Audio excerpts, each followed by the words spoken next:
Halo guys, selamat datang di channel Suryono Baja 45. Oh ya guys, di kesempatan kali ini kita akan membuat kanopi di perumahan tipe 36.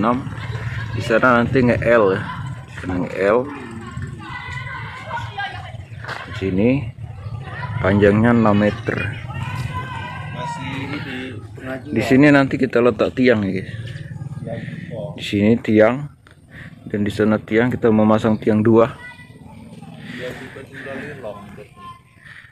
Ini kita akan memotong dulu ya. Pertama kita akan memotong palangnya. Dari sini ke sini adalah 2,5. Yang di sana 2 meter. Oke.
Deep within, here we go, but somehow I'm caught in the middle. Is this the end before we've even begun? Should I work against the flow, a drop in the ocean so endless, reaching for our moments miles above?